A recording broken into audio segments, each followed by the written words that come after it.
میں جو آپ سے بات کری تھی نا میثاق جمہوریت کی جو کہا گیا ہے وہ تحریک آئین تحفظ پاکستان، آپ کو پتہ ہے ان کے پلیٹ فارم سے یہ اپوزیشن الائنس ہے جن کے پلیٹ فارم سے یہ بات ہوئی تھی اور انہی کے پلیٹ فارم سے اے پی سی بھی ہوئی تھی.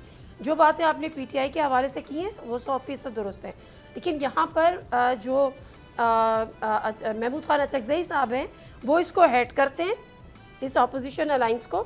مصطفیٰ نواز کھوکھر صاحب اس کے سیکریٹری جنرل ہیں جنہوں نے اعلامیہ بھی پڑھ کر سنایا تھا.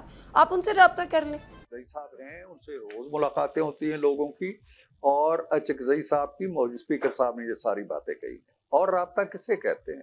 یا تو یہ ہے کہ ہم گھروں میں ان کے جائیں اور ان سے کہیں جی آئیں ہم سے بات کریں.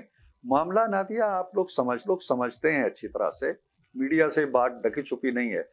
تحریک تحفظ پاکستان ہو، اچکزئی صاحب ہو، میرے ذاتی دوست ہیں، بڑے محترم ہیں.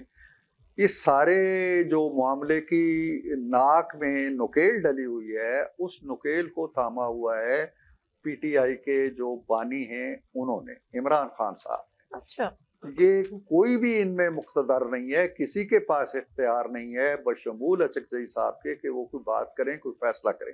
اگر یہ ایک طے کرتے ہیں، اگر ان میں اتنی پاور ہے تو کہہ دے تحریک تحفظ پاکستان کہ جی ہم بات چیت کا آغاز کرنے جا رہے ہیں، اور اگلے دن وہاں سے ایک حکم جاری ہو جائے جی کہ آپ کریں بات چیت، میں ان چوروں سے بات نہیں کرتا. یہ اڈیالہ جیل کے اندر سے جب تک سوچ تبدیل نہیں ہوتی، جب تک خان صاحب یہ نہیں سمجھتے کہ جی بات چیت ہی واحد راستہ ہے، اور نمبر 2 بات چیت مجھے انہی سے کرنا پڑے گی، چاہے یہ چور ہیں، یہ ڈاکو ہیں، یا فارم 47 والے ہیں، یا کٹپتلیاں ہیں، بے اختیار ہیں، جو کچھ ہے میں نے انہی سے بات کرنی ہے. وہ لوگ جن سے میں بات کرنا چاہتا ہوں وہ تیار نہیں ہے. جس دن یہ ریئلائزیشن ہوگی اس دن بات چیت شروع ہوگی.